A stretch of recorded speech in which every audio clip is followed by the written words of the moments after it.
Hello guys, welcome back to my law and judiciary channel. दोस्तों, आज हम बहुत ही इंपॉर्टेंट लेक्चर के बारे में डिस्कस करने वाले हैं जो आप जुडिशरी में भी इसका इस्तेमाल कर सकते हैं।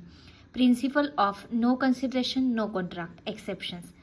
कुछ कॉन्ट्रैक्ट्स होते हैं, उसमें सेक्शन 10 कहता है कॉन्ट्रैक्ट एक्ट का, consideration is essential for the valid contract. अगर कॉन्ट्रैक्ट में कंसिडरेशन नहीं होता तो वो वॉइड माना जाता है। इसीलिए principle of no consideration no contract, उसके लिए कुछ एक्सेप्शन है कि उसमें कंसिडरेशन नहीं भी है तो भी ये वॉलिड कॉन्ट्रैक्ट कहलाया जाएगा। तो फर्स्ट ऑफ हम जनरल कंसेप्ट देख लेते हैं कि कंसिडरेशन क्या होता है।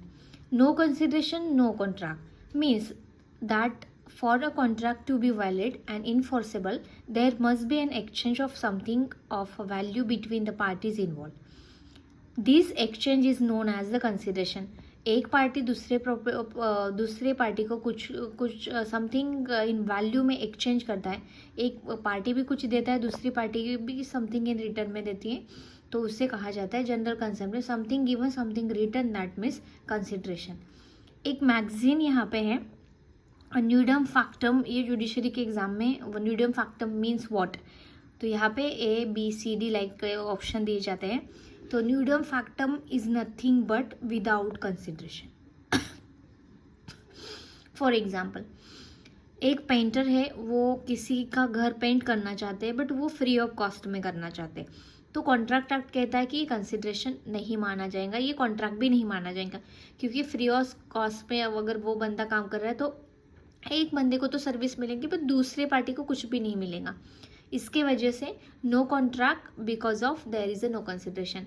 अगर वही सेम पर्सन जो हाउस पेंट करना चाहता है, अगर उसने कुछ पेमेंट रिसीव किया और उसके बदले में उसने हाउस का पेंट किया, तो यहाँ पे कॉन्ट्रैक्ट माना जाएगा, क्योंकि एक पार्टी को पेंट करने की सर्विस मिलेगी हाउस को, और दूसरी पार्टी को यहाँ पे जो पेंटर पर्सन है उसको भी कुछ पेमेंट मिलेगा, तो ये वैलिड कॉन्ट्रैक्ट माना जाएगा।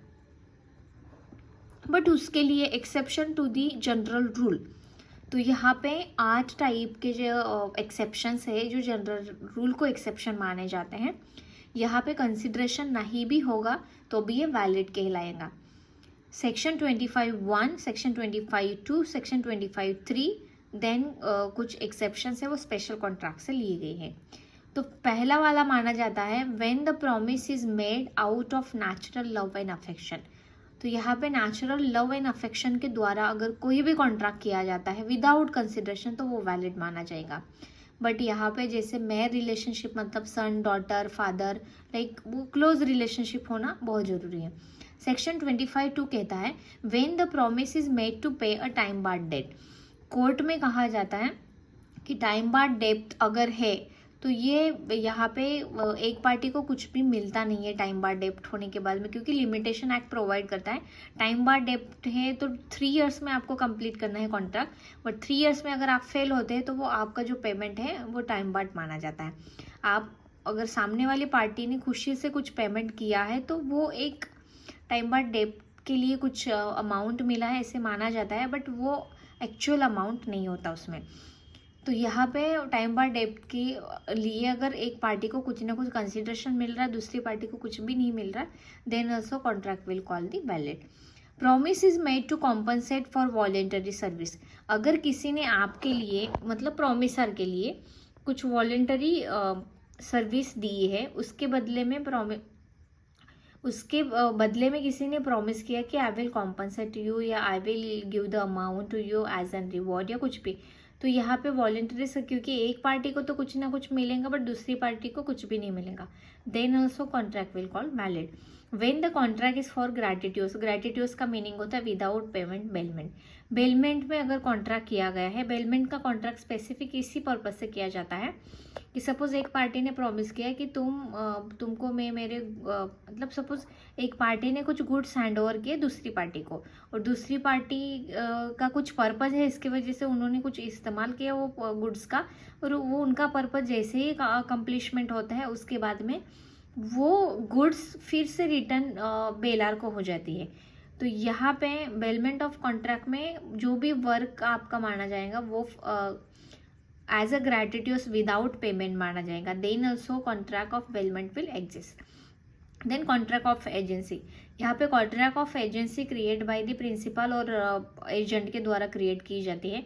यहाँ पे भी अगर एजेंसी के एजेंट अगर काम कर रहा है, प्रॉपर्टी के लिए एजेंट है या कुछ अनदर वर्क के लिए आपके पास एजेंट है, बट वो अगर यहाँ पे काम करता है और उसको कभी पेमेंट मिलता है कभी नहीं पेमेंट मिलता, then also it will come under the valid contract.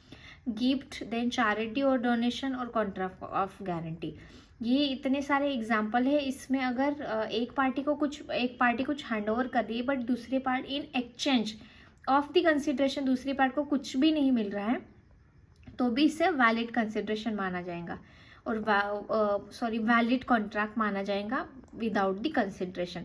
So these are the exception to the golden rule या general rule to the consideration part. तो यही इंपॉर्टेंट चीज़ है यहाँ पे कि हमको ध्यान में रखनी है। हम लोग हर एक सेक्शन के सब क्लॉज को 1 by 1 विथ केस लॉस के द्वारा नेक्स्ट लेक्चर में देखेंगे। That's fine, thank you.